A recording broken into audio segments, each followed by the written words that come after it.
Bonjour à tous, bonjour à toutes, je suis Fiona Radkoff, inspectrice d'anglais. Un professeur me pose la question suivante, c'est par rapport aux tâches finales, lorsque ce sont des productions orales en continu pour des élèves de lycée. Et l'enseignante me dit, pourriez-vous donner des pistes pour mettre les élèves en position d'écoute active lorsque un de leurs camarades présente sa tâche finale à l'oral ou présente un exposé? Que peut-on demander aux élèves de faire pour optimiser ce temps en leur faveur, à part leur demander de trouver des questions à poser à leurs camarades à la fin de l'exposé? D'accord, donc c'est une excellente question. Je vais donner deux pistes. Et si vous avez d'autres pistes, n'hésitez pas à les mettre dans les commentaires sous la vidéo. La première piste, c'est prendre la grille d'évaluation qui est adaptée à ce niveau-là des élèves, et donc aménager la grille en fonction d'une prise de parole en continu. Donc vous gardez bien A2, A2, B1, B2, etc. Mais vous changez à l'intérieur pour mettre en valeur les mots ou les points qui correspondent le mieux à une prise de parole en continu. Donc donner ces critères aux élèves et leur demander d'évaluer leurs camarades. Comme ça, ils vont bien comprendre la manière dont la grille fonctionne, les critères de réussite, ce qui va leur permettre après de mieux réussir leur prestation orale.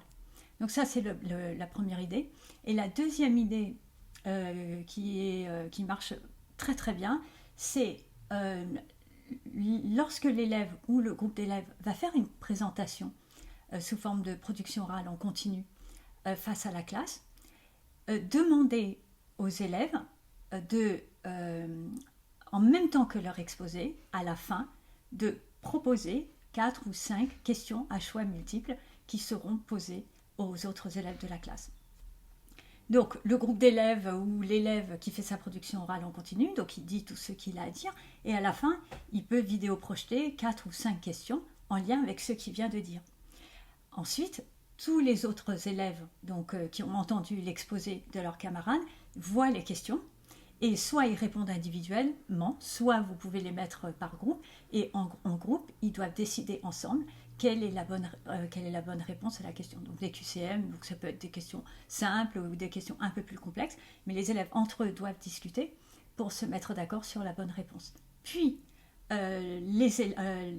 l'élève pose les questions à ses camarades qui répondent, et on voit quelles sont les bonnes réponses, et surtout quel groupe a obtenu le plus de points. Si vous aimez ce genre de défi avec vos élèves, des fois ça peut très bien marcher. Et donc on peut imaginer qu'il y a des groupes qui auront peut-être une bonne réponse, ou 2, ou 3, ou 4, ou 5.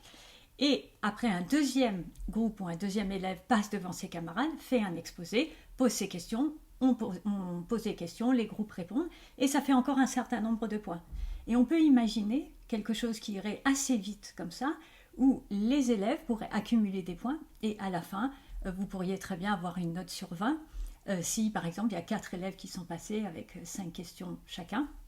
Donc évidemment, l'élève qui passe, il n'aura pas participé au point puisqu'il est passé. Donc ces élèves-là seront évalués à un autre moment, si vous souhaitez que les notes comptent. Mais ce n'est pas nécessairement obligatoire. Vous pouvez aussi le compter comme un bonus, ou faire ce que vous voulez de ces notes-là. Voilà, donc 2 pistes qui peuvent être intéressantes. Il y en a sans doute beaucoup d'autres, mais c'est les 2 qui me viennent à l'esprit tout de suite. Et je vous souhaite à tous et à toutes une excellente continuation, et à bientôt. Au revoir.